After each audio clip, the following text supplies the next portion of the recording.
Programa Brasil em Ação. Apresentação Ivaldo Tenório. Com as notícias atualizadas para você. Saúde pública, transporte, beleza urbanas, músicas, denúncias. Um verdadeiro plantão policial à sua disposição. Informações, prestação de serviço e muito mais. Aqui na TV Cinec. Ivaldo Tenório, um amigo de verdade. Está no ar. www.tvcinec.com.br.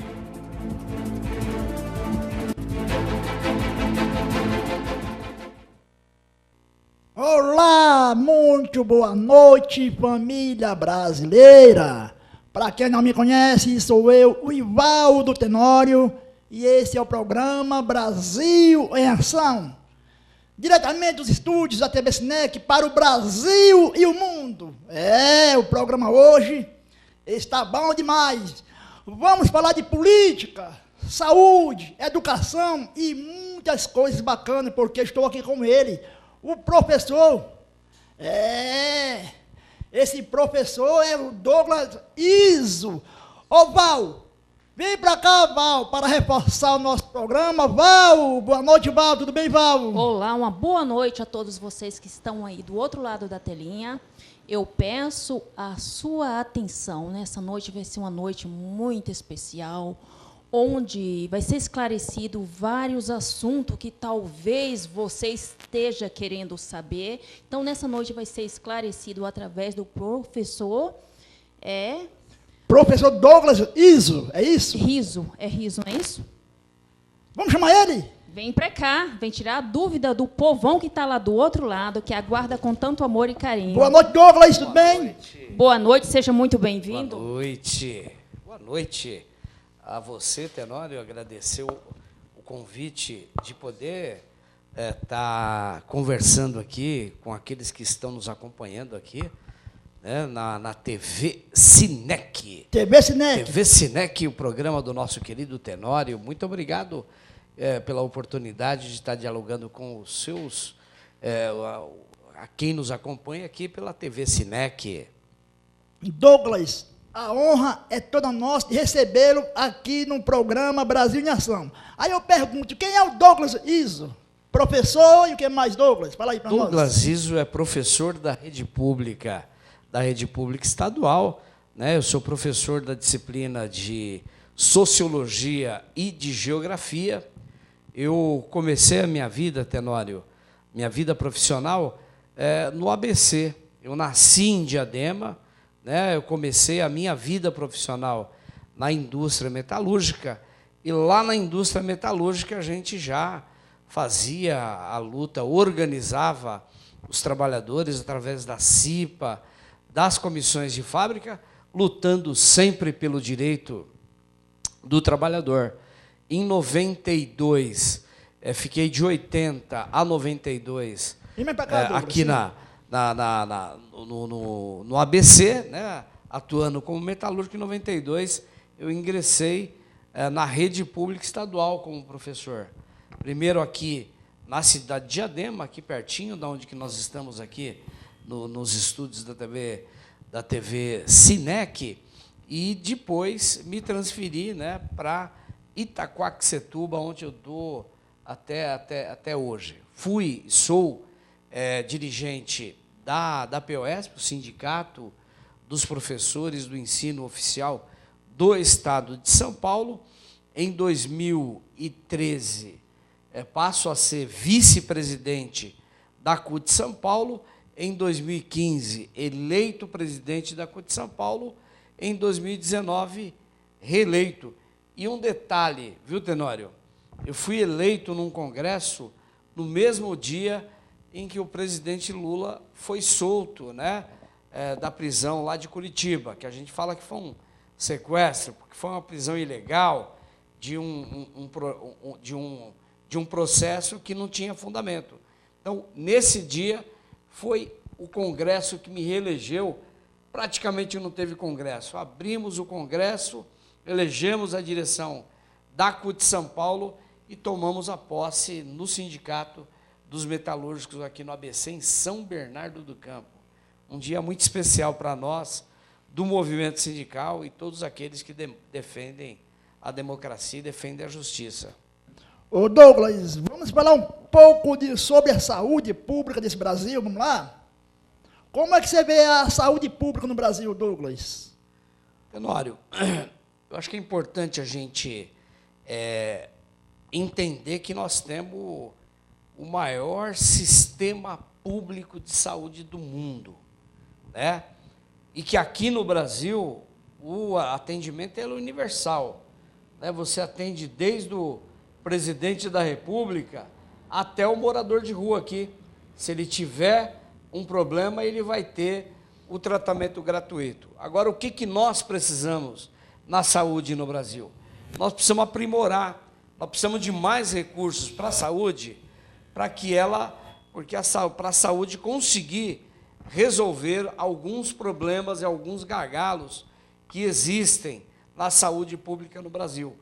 O modelo brasileiro, ele é imitado em vários países, o SUS, Sistema Único de Saúde.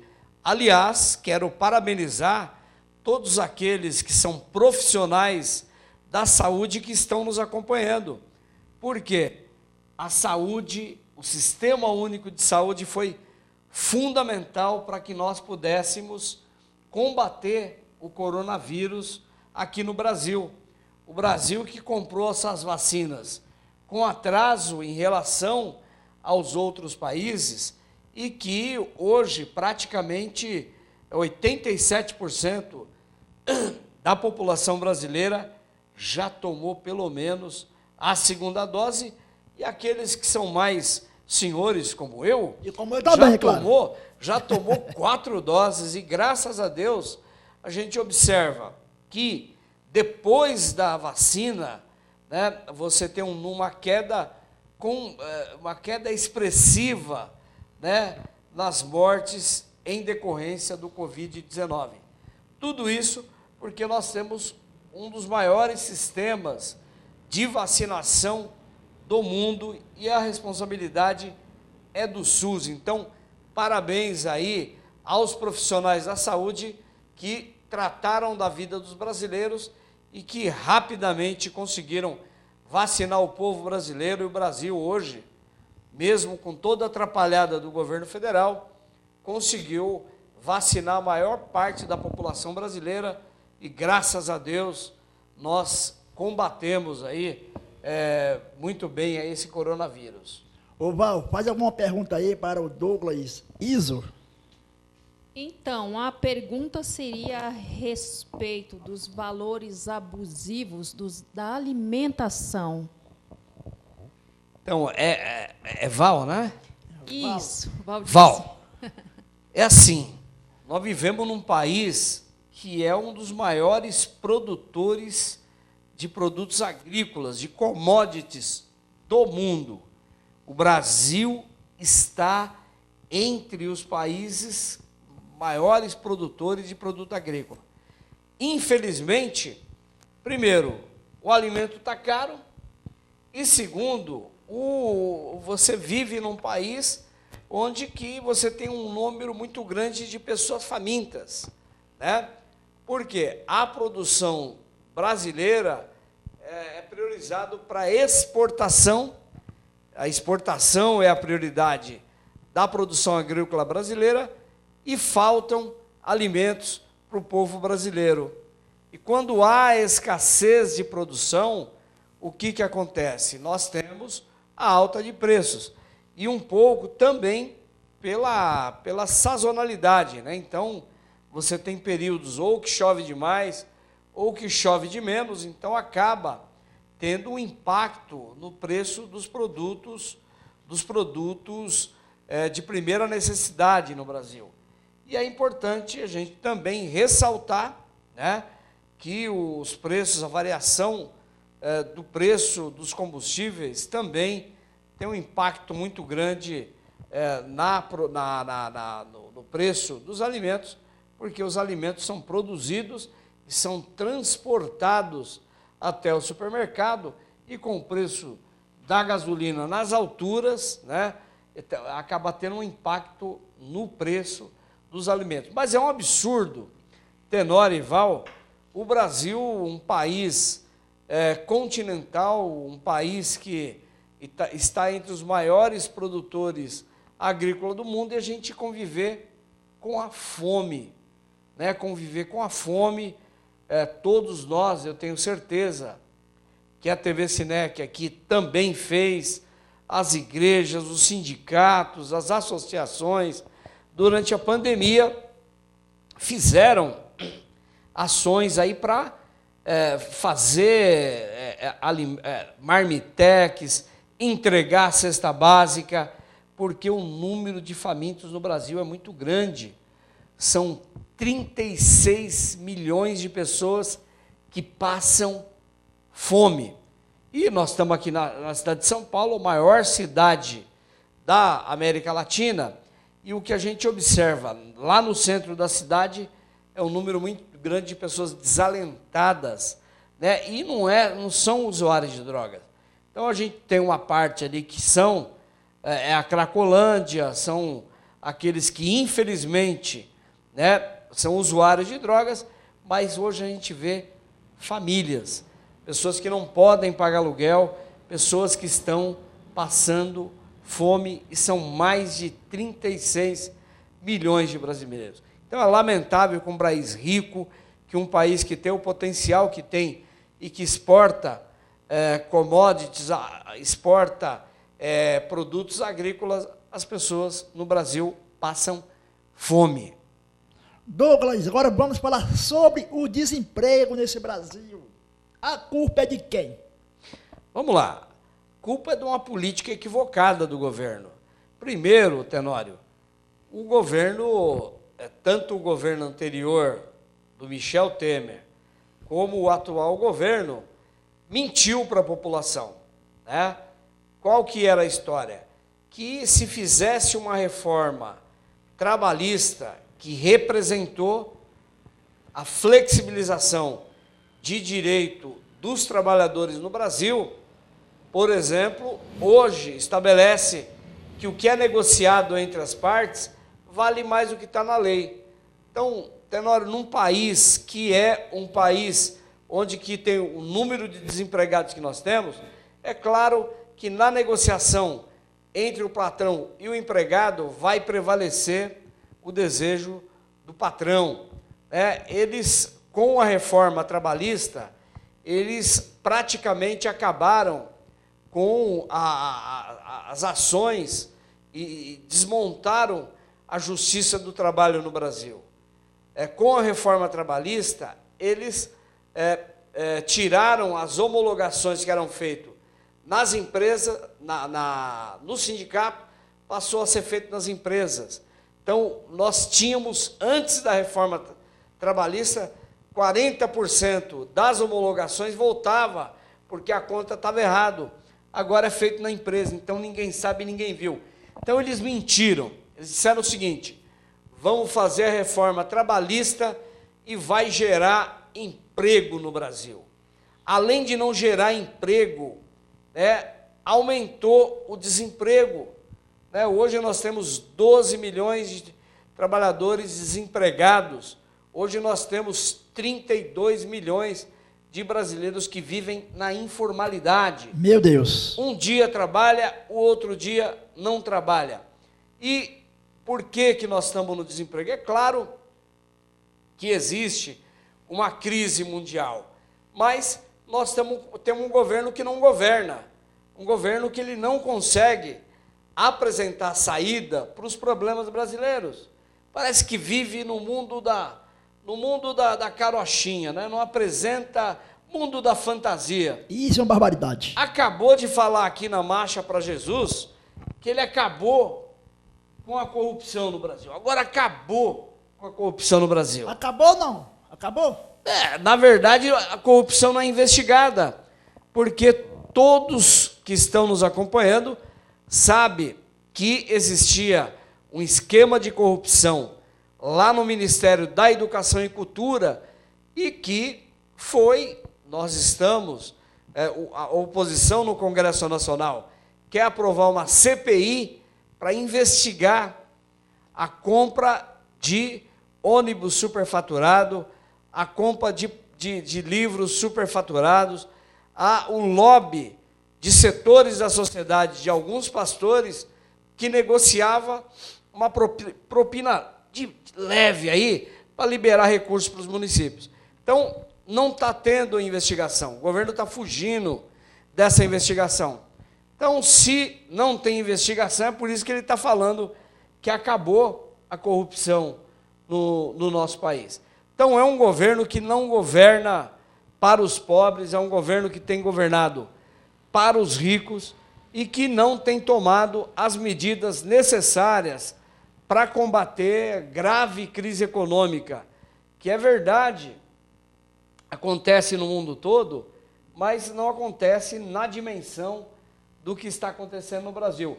Eu vou te dar para aqueles que estão nos acompanhando, vocês vão lembrar que em 2005 teve uma grande recessão mundial e uma crise à vontade, com a quebra dos bancos Lehman Brothers lá nos Estados Unidos. Essa crise, ela foi atenuada aqui no Brasil, porque o governo brasileiro da época, na época era o presidente Lula, ele tomou medidas para que ele falava, inclusive, virou objeto de chacota na grande imprensa, que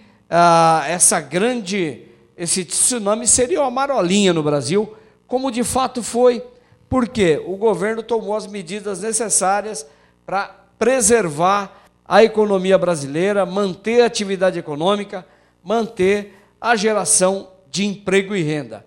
E, infelizmente, o atual governo parece que vive no mundo da fantasia e não consegue efetivamente encaminhar projetos para poder reativar a economia brasileira e gerar emprego, gerar renda e melhorar a vida das pessoas. Ô Douglas, agora a Valete vai fazer uma pergunta para você sobre o gás de cozinha, porque está um preço muito abusivo. Val, fique à vontade. É isso aí, porque está complicado, porque eu ouço muitas pessoas falar assim que ou compra o alimento para se alimentar. Aliás, se compra o alimento, não tem o gás. Então, tem que fazer uma escolha entre os dois.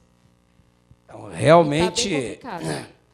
Ô Val, eu acho que eu vou responder essa pergunta e vou falar sobre o preço dos combustíveis no Brasil. Porque a inflação, a inflação no Brasil hoje, ela está diretamente ligada ao preço dos combustíveis, que afeta a população brasileira, e o preço do gás. Hoje, Val, tem gente fazendo comida com lenha. Isso é um absurdo, né, Douglas? É um absurdo. E o que aconteceu? O governo brasileiro, ele atrelou o preço do petróleo ao preço do petróleo internacional. Então, nós produzimos petróleo em reais e o preço do petróleo é estabelecido pelo preço internacional, porque existe uma coisa chamada paridade de preço internacional, PPI. Então, o que acontece? Como está indexado ao dólar, tanto os combustíveis como o gás de cozinha teve os preços majorados. É um absurdo o preço do gás e o preço dos combustíveis. Só que o governo, ele não tem coragem de acabar com o PPI, né? A paridade de preço internacional. Por quê? A paridade de preço internacional, ela serve para enriquecer os acionistas da Petrobras que estão fora do Brasil. Então, os acionistas da Petrobras ganharam muito dinheiro e a população brasileira está vivendo essa situação que está vivendo, e o governo, ele não tem coragem de acabar com a PPI. Né? Uma hora fala que a culpa é da Petrobras, que é do presidente da Petrobras. Aí eu pergunto, Tenório, a culpa é de quem, Douglas? Quem colocou o presidente da Petrobras na Petrobras? Não foi eu, nem você e nem a Val, e nem aqueles que estão nos acompanhando. foi o presidente da República, foi o Bolsonaro. Ah, é? Aí ele fica criando o factoide, né? A culpa é sempre do outro. A culpa é do prefeito, a culpa é do presidente da Petrobras, e a culpa é a falta de coragem do presidente para acabar com a paridade de preço internacional. É essa notícia que as grandes empresas de comunicação não dão para a população brasileira. Que se mudar essa forma, porque o Brasil, Tenório e Val, é autossuficiente na produção de petróleo. O preço não poderia estar alto da forma que está, porque nós atingimos a produção interna, consegue garantir os preços do petróleo aqui no Brasil. O problema é que agora atrelaram, a gente produz em reais e temos que pagar em dólar. E aí é um absurdo, né? O meu salário, o seu salário, o salário do povo brasileiro não é em dólar. Então, é um governo que não tem coragem. E agora, Tenório, ele agora fez um paliativo, que foi o quê? Diminuir o ICMS dos combustíveis para baixar um pouquinho o preço da gasolina. Mas daqui a pouco volta a subir novamente, porque conforme a oscilação do dólar, o preço ele oscila e aumenta também o preço dos combustíveis aqui no Brasil. E ele está mexendo no ICMS, ele tira bilhões de reais da saúde, da educação, da assistência social, da previdência social, com essa medida. Tudo isso para garantir o lucro dos acionistas da Petrobras. É um governo que ele está de costas para o povo brasileiro e que governa para atender os acionistas minoritários da Petrobras. Agora vamos falar sobre os servidores públicos e os professores. Opa, vamos embora. Vamos nessa? Bora. Então, sobre os servidores públicos, esse governo, já falei que ele é inimigo dos trabalhadores, né? Fez aí a reforma da Previdência, inclusive aqui em São Paulo também foi feita a reforma da Previdência, e é um governo que ele ataca, né, servidores públicos. Mas por que eles atacam? Por que isso? Eu vou te explicar daqui a pouquinho, só que primeiro eu vou dizer o seguinte, eles tentam colocar na cabeça da população que o servidor público é marajá, o servidor público trabalha pouco e ganha muito, né? E, na verdade, servidor público, além de ganhar um péssimo salário, o trabalhador do setor público um trabalhador trabalha por 5, né? Um trabalhador acaba trabalhando por 5. Por quê? O número de trabalhadores públicos aqui no Brasil é 11% de trabalhadores, enquanto lá nos países do norte da Europa é 21%. E por que eles atacam os trabalhadores públicos? Porque, na verdade, eles tentaram aprovar uma coisa chamada reforma administrativa, que nada mais, nada menos do que uma tentativa de privatizar, né, a prestação de saúde, de educação, de assistência social, de segurança pública. Então, ele quer privatizar e passar essa prestação de serviço público para empresas, e quando é privado, o objetivo não é atender a população. O objetivo é atender, né, o lucro das empresas que prestam esse serviço. Então, para fazer isso, eles tentam desconstruir a imagem do servidor público perante a população. Só que, na verdade, não é nada disso que eles dizem. Por quê? Quando a gente nasce pelas mãos de um servidor público.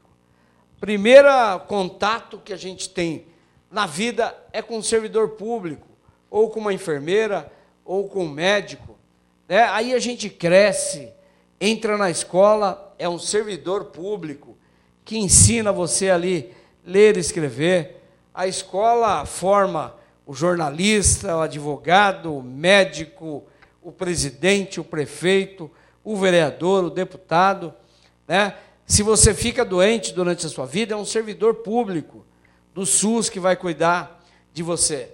E todos nós um dia vamos morrer, né, Tenório? Sim, sim. E quem vai enterrar a gente vai ser um servidor público. Então, o servidor público, ele cuida da vida das pessoas. Então, o que eles colocam e tentam desconstruir a imagem do servidor público é justamente, primeiro, para desmontar a carreira do servidor público e, lá na frente, tentar dizer que vamos privatizar. Como privatizar aí as estradas? Como é que está o pedágio hoje? Está um absurdo. A energia elétrica, que eles barbaridade. falaram que ia ficar mais barata. Não ficou, né? Não ficou mais barato. O telefone que falou que ia ficar mais barato. Hoje, Tenório, eu estava ouvindo de uma pessoa que hoje o zoológico, as escolas públicas não conseguem levar ninguém mais para o zoológico. O zoológico foi privatizado, né? E quando é privatizado, a lógica é a lógica de lucro daqueles que operam o sistema. Linha amarela lá, aquela que todo dia dá problema. Ah, mas que o setor privado é mais ágil, mais eficiente, etc. e tal. É a linha amarela aqui, todo dia tem problema, todo dia o presidente da empresa, que é a concessionária, tem que dar explicações. Então, o que eles vendem aí para a gente, que vai melhorar, na verdade, é só vocês observarem a telefonia, a energia elétrica, os transportes. Não melhorou e ficou mais caro, porque a lógica do privado é a lógica do lucro. E sobre a educação, Tenório, a nossa briga, a nossa grande luta aí, é a luta para que nós tenhamos mais investimentos na educação pública. Nós aprovamos um Plano Nacional de Educação. E esse Plano Nacional de Educação, ele previa que, até 2022, nós tivéssemos 10% do PIB para ser investido na educação. Então, 10% do PIB investido na educação, para quê? Para que melhorasse a educação. Mais investimento, laboratório de informática, estrutura, carreira para os profissionais da educação. Mas, lamentavelmente, com o golpe contra a presidenta Dilma, toda essa política que sairia lá do pré-sal, o recurso, para esse recurso investir na educação, para chegar nos 10% do PIB, acabou. E a nossa grande luta é que a gente consiga mais verbas, mais recursos para financiar a educação pública no Brasil, que é dessa forma que a educação ela vai melhorar a sua qualidade para os trabalhadores, para o povo, para os filhos dos trabalhadores do Brasil.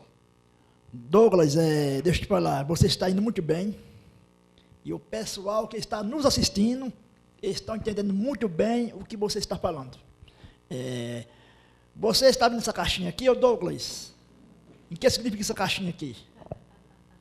Abrindo o coração. Abrindo o coração. Vamos abrir o coração. Ô Douglas, Bora. você tem muitos amigos aí no mundo afora, não? Muitos amigos, muitos amigos. Deixa eu te falar, eu entrei em contato com um pessoal que cuida da sua agenda, e foi um sufoco para trazer ele aqui, né, Baú? Foi complicado, a sua agenda é lotada, viu, Douglas? Uma agenda bem pesada. E aqui eu tenho alguns amigos, nessa caixinha aqui. Opa, vamos lá. E também eu tenho inimigos. Tenho amigos e inimigos. Né? E eu vou ver com a produção se está pronto já. Eu vou mandar soltar aqui na tela algumas pessoas aqui para ver se vai abrir o coração ou não. Se Bora. você abrir o coração, você vai falar bem dessa pessoa. Bora! Tá? E se Bora. você não falar bem, pode falar mal, fale o que você quiser, tá?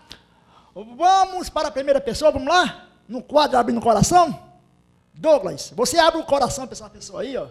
Ah, Castilho, grande Castilho, companheiro da FUP, companheiro petroleiro, uma pessoa adorável, né? O Castilho, eu tenho, na verdade, uma relação até que, eu diria até recente com ele, mas o Castilho é um companheiro, primeiro, que tem domínio daquilo que ele faz, né? Ele é petroleiro, é uma pessoa que ele constrói, ele junta, né? Ele é um conciliador, ele consegue juntar e ele sempre consegue, com esse jeitinho dele, amarrar as coisas e construir a boa política. Um abraço, Castilho, beijo no seu coração, meu nego, meu amigo, meu companheiro. E você abriu o coração para ele mesmo? Oh. É, isso aí. Agora vamos a outra pessoa para quem ele vai abrir o coração. Vamos lá, gente. E essa turminha aí sua aí? Se abre o coração? Essa galera é a galera do time do Pânico, né? Lá do Parque Residencial Marengo, lá em Itaquaquecetuba. É uma galera que joga futebol lá no Campo da Embar, dia de domingo, e que volta e meia, quando eu tenho um tempinho, eu vou lá correr atrás de bola. Você joga uma bolinha? Assim. Joga uma bolinha também. O Sandrinho, o Elton lá, que é o centroavante. Elton, a última vez que nós fomos jogar junto, né, velho? Você de vez de você passar a bola para mim, você tentou driblar o zagueiro para fazer o gol, né, mano? O gol era meu, era só jogar do lado, Douglinhas ia dominar, o goleiro ia sair, ia tirar do goleiro, assim, ó. Ah, brincadeira. Um beijo para todo mundo aí do Pânico.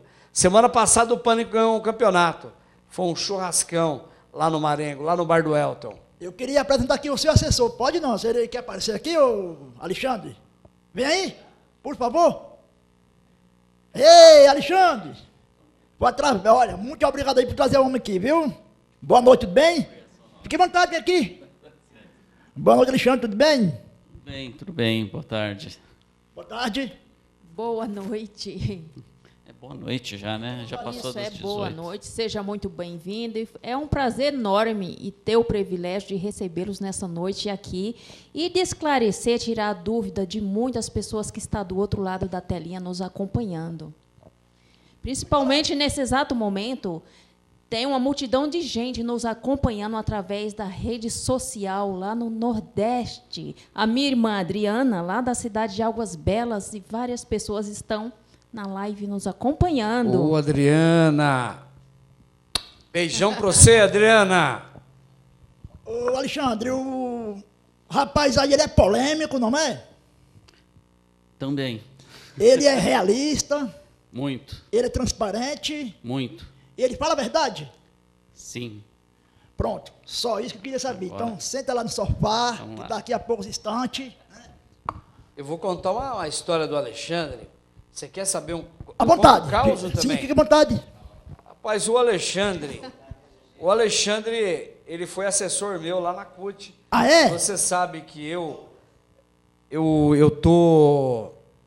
tô licenciado da presidência da CUT, Sim. né? E o Alexandre, ele trabalhou comigo na CUT. Aí nós temos um bloco carnavalesco. Eita! Bloco carnavalesco chama-se O Pinto do Visconde. Ei, lasqueira! Que é, na verdade, o Pinto do Visconde, não é sacanagem, não. Tem a rua Visconde de Parnaíba e a Caetano Pinto, que é a rua da CUT. Então, eu encontro das ruas Visconde de Parnaíba e Pinto, Caetano Pinto, virou o Pinto do Visconde. E o nosso Pinto, no dia do desfile do Pinto do Visconde, ele teve um problema com a família e teve que ir para o hospital. Falei, rapaz, como é que eu vou resolver esse problema?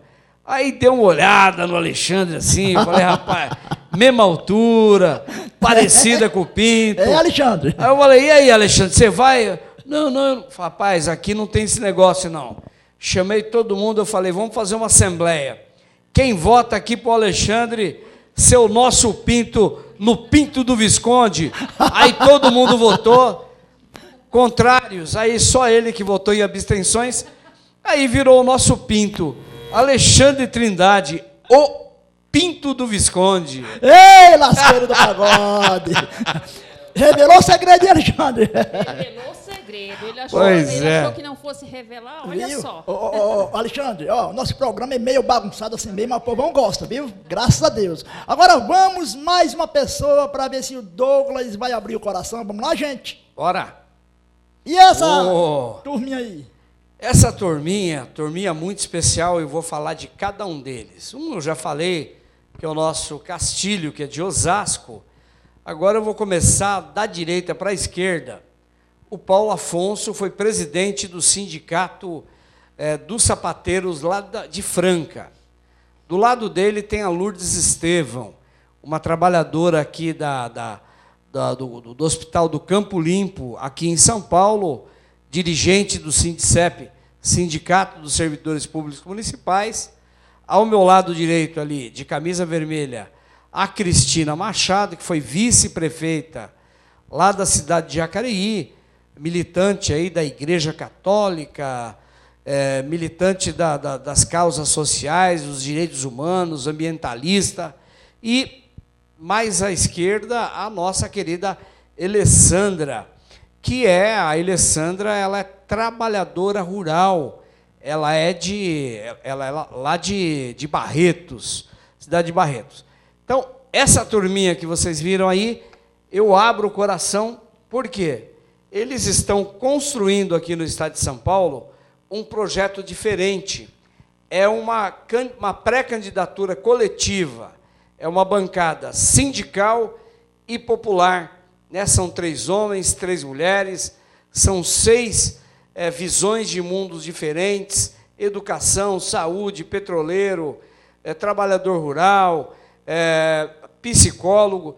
Então, é uma turma que está construindo uma bancada coletiva que vai disputar as eleições. O candidato sou eu, mas eu vou ter 5 companheiros que vai, junto comigo, fazer muita política boa para virar e mudar a vida do povo brasileiro. E nós estamos apoiando a bancada coletiva, todo esse grupo aí, o pré-candidato Luiz Inácio Lula da Silva, Lula, ex-presidente Lula, e o professor Fernando Haddad para governador. Então, eu abro meu coração para essa galera. Ô, professor, fica aqui. Professor, tá gostando do programa? Fala a verdade. Tá gostando? Ah, mas muito bom. Sério? Muito bom, muito bom. Tá vendo, Alexandre? Que legal, Val. Tá gostando. Para mim é uma honra, honra enorme, viu, Tenório? Poder estar aqui com você. Eu tive um amigo, Tenório, que era professor de educação. Ele está vivo, muito vivo, e ele trabalha lá na Escola Edna, em Itaquá. Eu trabalhei com o Tenório em 2001, 2002, trabalhei na Escola Edna, lá na cidade de Itacoaxetuba. Tinha um amigo meu que era o Tenório. Agora eu tenho um outro amigo Tenório aqui, jornalista, bacana. Douglas, deixa eu te falar. O professor, todo dia, merece ganhar um troféu. Porque a vida de professor, Val, não é fácil, né, Val?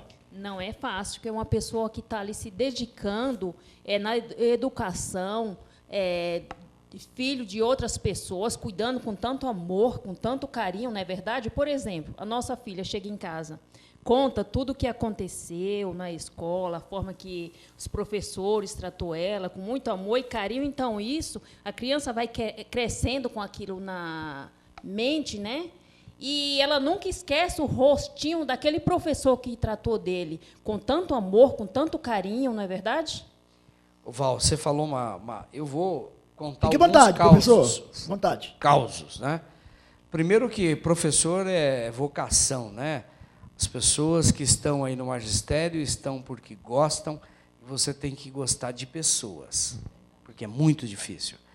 E realmente, Val, nunca esquece. Eu vou contar 3 histórias aqui distintas. Sim.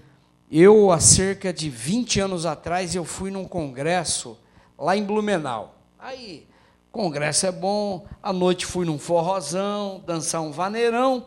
Aí, quando chego lá eu encontrei um aluno meu, a esposa dele, a sogra, a família. O menino falou, professor Douglas, falei, onde que eu dei aula para você? No Vila Ercília. Agora, na pandemia, olha que incrível. Eu saí ali do Largo da Santa Cecília, subindo a pé até um bar, o bar do Johnny, que eu gosto de comer, comida muito boa, ali na Santa Cecília. O cidadão parou, olhou para mim, falou, professor Douglas, eu com máscara e ele com máscara. Falei, não, o senhor foi o meu professor. Aí eu falei, quando? Onde? Ele falou, no Eugênio. Eu falei, então, eu dei aula para você em 98. 98. Ele falou, é isso, professor. O senhor era o meu professor de geografia. Gente, 98 já faz mais de 25 anos. Faz tudo isso, verdade. Que eu dei aula para esse cidadão, ele me encontrou de máscara numa rua de São Paulo e me reconheceu. Como outro dia eu estava em Poá, à noite, a iluminação não é muito boa, eu vejo um cara se aproximando de mim, eu falei, rapaz, você é assaltado. O cara, ô professor. Falei, rapaz, eu te dei aula. Quer dizer, não esquece mesmo, Val. Não esquece. Então, se não esquece, é porque a gente conseguiu plantar uma sementinha. Uma boa semente. No coração das pessoas. E eu fico muito feliz, enquanto mestre, enquanto professor, quando você encontra os alunos nossos estão bem, né? Porque a escola, para mim, foi um bem na minha vida. Eu me espelhei na minhas professoras, a professora Dona Valterice de História me deu muita força. Ei, legal. No final do meu ensino fundamental, ensino médio, então, eu tive muitos professores. Então, hoje, né, sou formado em Sociologia, Geografia, Pedagogia, presidente da CUT, fui da direção. Hoje eu sou o que sou graças à escola. É um bom currículo, não é, Alexandre? Graças aos meus mestres, né? Foram os meus mestres, e assim é com todo mundo, né? A gente entra na escola, uma folhinha em branco, e sai engenheiro, doutor, jornalista. Isso é muito bom. Um beijo e um abraço para todos os professores, profissionais da educação, viu? Vocês merecem e precisaria ter mais respeito e mais valorização. A gente merece. E tem um professor que não perde o seu programa nosso, quem é? Lídio Cavalcante, não é? Alô, Lídio Cavalcante, pastor Jobs. É verdade. Ele acompanhou nas redes sociais, o Lídio Cavalcante. Que joia, que joia. Eu gosto do seu trabalho. Que joia. Ele já veio aqui várias vezes. Ô, professor, dá mais uma olhadinha aqui, para ver se o senhor abre o coração. Abre o coração, sim ou não? Fique à vontade. Rapaz do céu, eu não vou tirar o chapéu para esse cabra, não. E nem vai chutar o balde, nem vai abrir o coração? Vou chutar o balde, porque hoje, se a gente tem 687 mil brasileiros que se foram, pelo menos a metade foi por inoperância desse cidadão inominável, né, que brinca com o sentimento das pessoas. Eu sou eu não sou coveiro. Eu sou Messias, mas não faço milagre. Mas ele falou isso, professor? Falou. Mas sobre a fome, eu não sou cozinheiro. Gente, ele é um desrespeito. Isso, não sabia. É um desrespeito com o povo, é um desrespeito com o sofrimento das pessoas, é um desrespeito, né, com as pessoas que perderam os entes queridos. Eu perdi um professor amigo meu, jovem, de 35 anos de idade, e eu me sinto ofendido, né, por uma frase como essa. Eu não sou coveiro, porque um presidente, ele é eleito para cuidar das pessoas. Mas será que às vezes ele não falou, no calor da emoção, estava ali muito chateado de alguma coisa, falou aquilo ali? Será que ele não se arrependeu? Não, ele é grotesco mesmo, porque ele, inclusive, ataca jornalista, né? E se a jornalista, Val, é mulher, aí que ele ataca mesmo. Então, é inominável, Não vai abrir o coração, professor? Não vou abrir meu coração, porque o meu coração está dilacerado, porque muitos brasileiros morreram, muitas pessoas estão com saudade dos seus entes queridos que se foram e que poderia estar aqui entre nós se tivesse organizado o país para combater o coronavírus, se tivesse comprado vacina. Falou, inclusive, que quem fosse vacinado ia virar jacaré, gente. Falou que ia virar jacaré, aí não dá, né? Deixa eu falar, o senhor não abre o coração, mas o senhor perdoa aí, não perdoa? O coração, eu acho que quem tem que perdoar essa criatura inominável é o povo brasileiro. E na democracia, sim, né? Nós estamos numa democracia, a votação do brasileiro é que vai demonstrar se haverá ou não, porque numa democracia você pode dizer, olha, não está bom, vamos mudar. E eu estou sentindo que o povo brasileiro quer a mudança, tem esperança de ter uma vida melhor, de ter emprego, de não ter mais a violência contra a mulher, contra o negro, contra o indígena, o desmatamento na Amazônia, o que se transformou o Brasil uma desmoralização internacional, né? Então, o Brasil ele quer a mudança, o brasileiro quer sorrir de novo, quer ser feliz.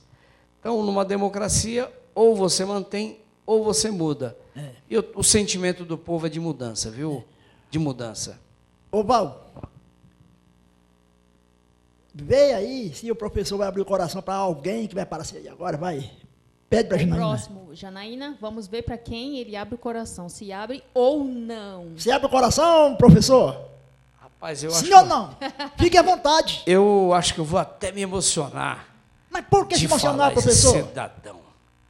Porque esse cidadão, ele saiu lá de Pernambuco, saiu como retirante, chegou aqui em São Paulo, não conseguiu fazer a universidade, mas conseguiu ser o melhor presidente do Brasil. Ele criou 15 milhões de emprego com carteira assinada. Ele criou o ProUni para colocar o jovem da periferia na universidade. Criou a política de cotas para combater e para pagar uma dívida histórica com a população negra e colocar os negros na universidade. Criou para nós, professores, o piso salarial nacional profissional. Primeira vez que se falaram em piso nacional profissional foi o Rui Barbosa no século XIX. No século XXI, coube a um operário criar o piso para os professores brasileiros, né? Transposição do Rio São Francisco, a luz para todos lá no Nordeste, Fome Zero, tirou 33 milhões de brasileiros da fome, alçou 20 milhões de brasileiros a situação de classe média, né? Tirou 30 milhões de brasileiros da pobreza, saíram da pobreza. Então, eu abro meu coração para o presidente. Presidente Lula é um caboclo, é um pernambucano que veio para São Paulo para revolucionar esse país. Ô, professor, o senhor que anda assim, lado a lado com Lula, que eu vejo sempre o senhor aí nas redes sociais, como é que é o Lula, assim? Ele é um cara povão mesmo? Como é que é ele? Lula, primeiro que ele é um camarada muito agradável. O Lula é uma pessoa que você senta ali no sofá, ele vai falar com você sobre tudo, sobre futebol, sobre Fórmula 1, qualquer assunto, ele é uma pessoa envolvente. O presidente Lula é envolvente, né? E é um camarada que é povão no duro. Tanto é que ele mora ainda lá no apartamento, agora tiraram o Lula de lá. Ele casou, né? Agora tá, né? Por questões de segurança, ele saiu lá de São Bernardo, mas até bem pouco tempo foi presidente da República, morava ali em São Bernardo do Campo, num apartamento pequeno, né? E aí criaram essa história de corrupção, né? O cara é tão corrupto que mora num apartamento, né, e ele é popular, é uma pessoa querida, é uma pessoa envolvente, é uma pessoa que ele ouve, ele chama as pessoas para ouvir as pessoas. Eu quero ouvir vocês. Fala para mim aqui. Chama às vezes as centrais sindicais. Eu quero ouvir a opinião de vocês sobre esse assunto. Então, eu acho que o Lula é um ser muito especial, porque ele ouve e ele, através do diálogo com as pessoas, ele vai entendendo a necessidade do povo e vai construindo a política para melhorar a vida do povo. E foi um governo democrático, né? Um governo que chamava Fiesp, chamava centrais sindicais, senta o governo, senta todo mundo, vamos ver vamos ver até onde que nós vamos aqui. Esse é o Lula, porque não dá para ficar impondo nada a ninguém, né? A sociedade, ela é composta de vários setores, chama todo mundo, ele sempre chamou, sempre conversou, um governo democrático, um governo que teve conferência de educação, de saúde, de vários segmentos. Então, ele é uma pessoa muito especial, um ser iluminado, e se vocês tiverem a possibilidade de conversar com o Lula, assim, 15 minutos, vocês vão se apaixonar. Ele é envolvente. Deixa eu te falar. O Lula é aquele homem que ele cumpre, e ele faz, ele promete aquilo ali, e ele resolve a parada, Sabe por quê? Porque ele mandou um recado para mim, falando que vinha no nosso programa. Mas se ele falou, estamos esperando, e eu gostaria que o senhor estivesse com ele também aqui. Maravilha, se ele vier... que vem. Se ele vier, estarei aqui. Tá? Né? Opa! Tá gostando do programa, professor? Esse programa, muito bom. Você sabe que eu também tenho um programa, né? Me afastei agora, sim, porque eu sou pré-candidato a deputado federal. Sim. Eu tenho um programa na Rádio Brasil Atual. Legal, vou assistir, vou ouvir lá. 89 Fica à vontade. 98... Estou nervoso aqui, eu esqueci até a frequência. 98,9, Samba da Resistência, né? Toda quarta-feira, das 20h15 às 22h15, e a gente abre um espaço num papo gostoso, como esse que nós estamos fazendo aqui, para os novos artistas apresentar os seus trabalhos, tocar as suas músicas. Então, eu também, sou professor, sindicalista, mas também uma pessoa que fortalece a cultura brasileira e através de um programa, de um projeto social nosso que chama-se Samba da Resistência. Muito bom, hein? Produção, tem alguns vídeos aí para mim mostrar para o professor que tem.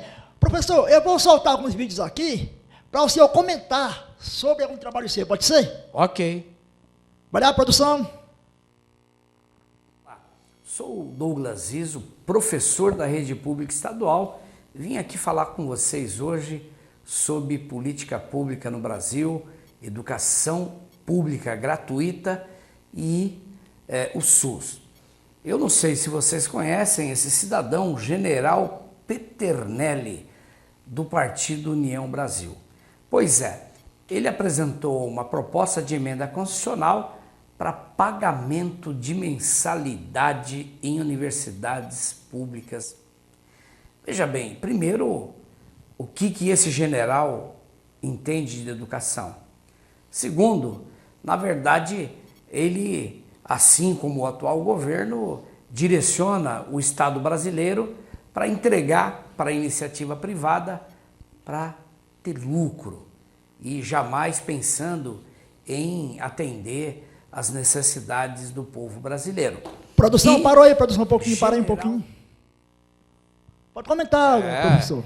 Na verdade, é um absurdo cobrar mensalidade de universidade pública. Isso aí é um tremendo absurdo e que, felizmente, não caminhou lá no Congresso Nacional, né, porque, na verdade, é penalizar a população duas vezes, né? Porque a universidade pública e a escola pública, ela é custeada com recursos provenientes de impostos. Então, é um absurdo que uma proposta como essa que penaliza duas vezes a população brasileira que estuda em universidades públicas. Professor, chega mais perto de mim, professor. Olha, dá mais uma olhadinha aqui, professor, aqui, ó. Ele vai soltar outro vídeo aí para ver. Presidente da CUT São Paulo, é o mesmo, professor da Rede Pública Estadual e conselheiro estadual da PUESP. Vem aqui apresentar para todos vocês o coletivo sindical e popular, uma alternativa para a Câmara dos Deputados Federal. Lourdes Estevão, sou funcionária pública da Prefeitura Municipal de São Paulo, sou enfermeira e atuo na área da saúde. Nesse momento, eu faço parte do SINDICEP, Sindicato dos Servidores Públicos Municipais da cidade de São Paulo. Sou Alexandre Castilho, diretor do Sindicato dos Petroleiros Unificados de São Paulo e secretário-geral da CNQ, Confederação Nacional dos Químicos. Cristina Machado, da equipe de atendimento psicológico da cidade de Jacareí e São José dos Campos. É um atendimento solidário. Fui vice-prefeita e secretária municipal de educação em Jacareí. Atualmente estou na Comissão Diocesana Sociopolítica. Paulo Afonso, eu sou de Franca, da macro-região de Ribeirão Preto. Estive presidente do Sindicato dos Trabalhadores das Indústrias de Calçados de Franca. Estive de vereador da minha cidade. Alessandra Neves, sou de Barretos, interior do estado de São Paulo. Sou formada em Direito pela Unifeb. Sou dirigente sindical do Sindicato dos Trabalhadores Rurais de Barretos e faço parte da direção da UTAGRO Vida Sustentável, União dos Trabalhadores Rurais da Agricultura do Estado de São Paulo. Política coletiva é o que nos move. Proposta inovadora, quando construímos no coletivo a perspectiva que defenda os interesses da classe trabalhadora, dos serviços públicos. Também os direitos humanos. Estamos diante de um grande desafio de reconstruir o Brasil, de gerar desenvolvimento. Volta à produção. Pode comentar. Que maravilha! Essa é uma alternativa popular de um coletivo que quer, de uma forma democrática e abrindo espaço para a sociedade, construir, né? Ajudar o presidente Lula, ajudar o futuro governador Haddad a reconstruir esse Estado, a reconstruir esse país, porque, afinal, o Brasil é um país muito rico, é um país de gente trabalhadora, comprometida e que precisa e deve ter uma política pública para voltar a ser feliz, para ter aí, né, um horizonte, a esperança de novos horizontes de um país melhor. Eita, professor! Mas vamos, tem mais vídeo, gente, tem? Vamos lá, produção? Companheiras, eu acho que é importante, primeiramente, ressaltar que esse projeto de reforma, esse projeto que tem como objetivo tirar recursos dos mais pobres para entregar para os mais ricos da cidade, não foi aprovado. Trabalhando duro, né, professor? São Paulo teve luta. Segundo, eu quero destacar aqui a importância que tem o sindicato para organizar a categoria, para organizar os trabalhadores, que é fundamental para que possamos avançar. Aê, professor, fica à vontade, fala aí, professor. É muita luta aqui na cidade de São Paulo, a luta contra a reforma da Previdência, a luta contra o ataque aos servidores públicos, e nessa última luta que nós fizemos, né, o governo municipal, ao mesmo tempo que dava um reajuste astronômico, gigantesco, para cargo comissionado, para o seu próprio salário, atacava o direito do conjunto dos trabalhadores, mas Aqui em São Paulo tem a CUT, tem o Sindicep, tem o Simpem, tem o Fórum de Luta, e nós construímos muita luta, e quem luta, né, nunca perde, né? A luta é um processo, e no processo a gente vai construindo a luta e o direito dos trabalhadores aqui na cidade de São Paulo, no estado e no Brasil. É isso. Professor, que pena que o programa está acabando já. Oh, que pena, hein? O que é bom, o tempo passa, o tempo voa, né? Professor, para alguém seguir o senhor nas redes sociais, que vai fazer o quê? Professor Douglas Iso. Professor Douglas Iso no Facebook e no Instagram. Acompanha a gente lá. Dá um joinha, curte, segue a gente. Tá bom? Professor, queremos agradecer por o senhor ter vindo no nosso simples e humilde programa. Tenório, aqui é uma beleza, olha que estrutura marã. Se eu lá no Samba da Resistência tivesse uma estrutura dessa aqui, rapaz, ia ser... E eu quero te ver mais vezes aqui, já está convidado. Maravilha, combinado. Combinado, Tenório. Val, fica à vontade. Nós agradecemos, foi uma honra recebê-los aqui, né, nessa noite, e acredito que a população que estava do outro lado assistindo entendeu, passou a conhecer um pouco mais dos seus projetos, do seu trabalho, e eu acredito que cativou muitas pessoas e tirou a dúvida de várias pessoas que estavam com dúvida e respondeu muitas perguntas que muitos estavam querendo saber. Legal. Foi bem interessante a entrevista. Legal, Val. Eu queria agradecer aqui ao Tenório, a Val. Um beijo, um abraço para todos aqueles que nos acompanharam aqui no programa. Um beijo para Adriana, acho que é a irmã da Val. Isso, é a Adriana. É lá do Nordeste. Lá de Águas Belas, próximo de Garanhuns. Próximo de Ela Garanhuns. E todos lá estão nos acompanhando. Adriana, beijão para você, viu? Ela hoje não dorme. Ele mandou um abraço. Hoje vou aproveitar aqui o gancho e vou mandar um abraço e um beijo para o meu pai, Manuel, professor, que está nesse momento nos assistindo. Ô, seu Manuel. Seu Manuel é professor também, viu? Aquele abraço, seu Manuel. Que legal, que legal. Douglas Iso, a casa não é minha, é sua. Volte quantas vezes for preciso, tá bom, querido? Abraço, muito obrigado. Muito obrigado. Dona Val. Foi abraço, viu? Recebê-lo, volte sempre e muito obrigado mais uma vez. Legal, legal. Valeu. E eu quero agradecer. A todos vocês. Eu quero agradecer a produção da TV Snec, agradecer Rodolfo, a Andréia, a Janaína e a Gi, que nos dá essa liberdade de fazer o programa e dirigir o programa do jeito que eu quero dirigir. Muito obrigado, Andréia, Rodolfo, Janaína, vocês moram no meu coração e não pagam aluguel. Tchau, gente. Até a próxima. Tchau, tchau. Tchau, Até beijos. a próxima. Beijos.